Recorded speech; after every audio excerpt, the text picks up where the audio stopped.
Magandang araw, may gagawin tayong Kuko Music Bluetooth speaker. Ang problema nito, gumagana naman siya, pero bilang nawawala yung yung power niya, tapos nangangamoy. Pag nakakailang tugtog na siya, kaya hindi magamit ng may-ari ng dire-diretso. Bukod sa nangangamoy siya, nawawala yung yung power niya. Pagkanahin natin, nakasaksak na yan, on natin. Ayun, meron naman siya. Bluetooth device is ready to pair. Kaya lang, may mapapansin kayo may tumutunog din. Yun. Tapos maya mawawala na yung power niyan. May lumalabas daw ditong usok. Kaya pinatingnan na. Tatakot silang gamitin kasi hindi normal. Yan ang hanapin natin sira. Off natin. Yan natin saksak.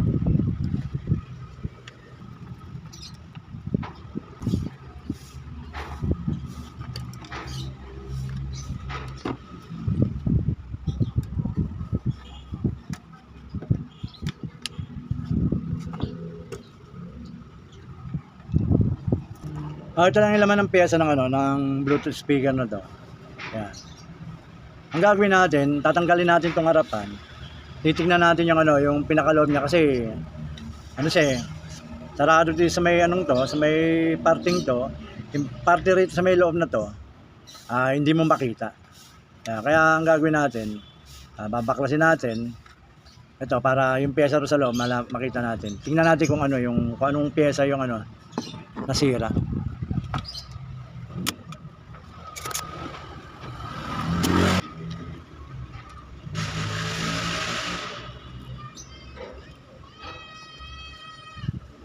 Ito ang nakita kong problema niya.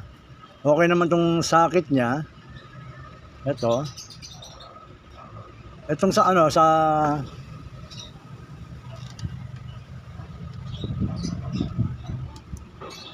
ito. Ayan ang itim na.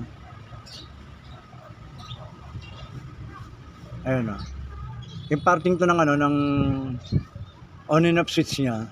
Nangitim na, nasunog na. Ito siguro, ito yung yung nangangamoy kaya nawawala ng power. Ito, nawawala na yung contact kaya nasunog yung parting to. Kaya ang gagawin natin hihinang natin to na na maigi. Pero bago natin hihinang tetestarin ko muna kung okay pa tong to. Itong on and off switch na to. So, gagamitan natin siya ng analog tester na sa 10 ohms. Yan. Short natin. Yan, nasa 0 siya. Testerin natin to. Tingnan natin kung sira na rin yung pinakaloob. On natin, ayan, i-on ko. Ayan. Ayun, may contact siya. O-off ko. On, off. On. Okay naman yung switch niya, kaya lang talaga naging problema niya. Nasunog yung isang isang pin niya. Hindi na siya kumapit dito. Ayan, nangitim din yun. Ito yung parting to. Hinangin natin maigi. Aliahin muna natin to, yung pinaka-pin niya.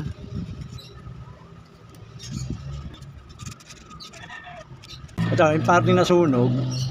Ito, aliahin na rin natin.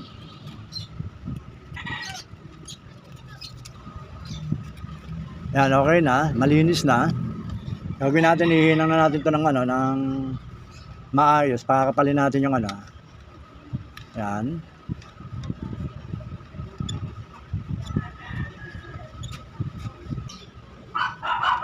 Ayan, labas na yung ilaw, pantay na siya.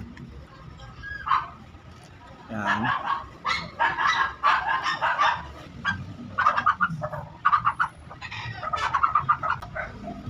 Ayan, pinantay lang natin lahat ng yung mga saksakan niya. Saka yung pinaka pilot light niya, ayan pinantay lang natin.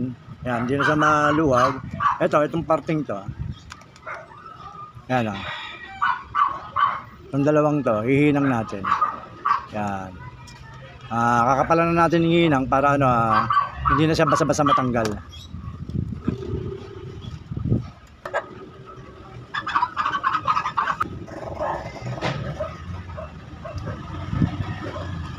ano, kinapalan ko na yung hinang niya para kapit na kapit tong ano, on and off switch na to. Para at least, hindi na siya malumuwag, hindi na masunog. Yan. Ngayon gagawin natin na pagaganahin natin siya.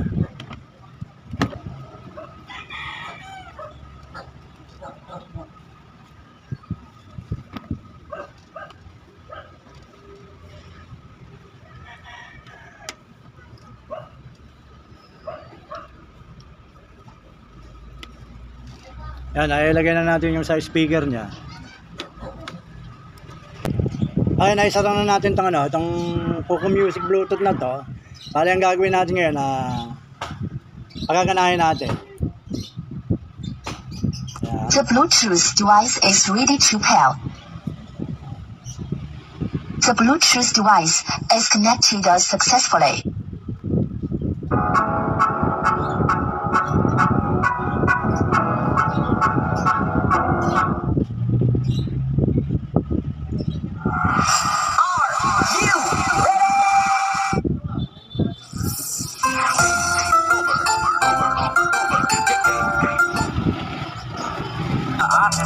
O yan, gumagana na siya. Lumilipat na yung mga ano yan, mga kantang niya rito sa may ano, sa Bluetooth niya. Okay na siya, magagamit na uli ng may-ari ito ng ano, ng dire-diretso.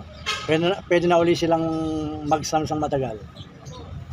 Sige pa, maraming salamat sa panonood. Basta watch, share, and subscribe lang po kayo sa mga ginagawa para lahat tayo nasusubaybay. Thank you po. The Bluetooth device is ready to pair. The Bluetooth device is connected successfully.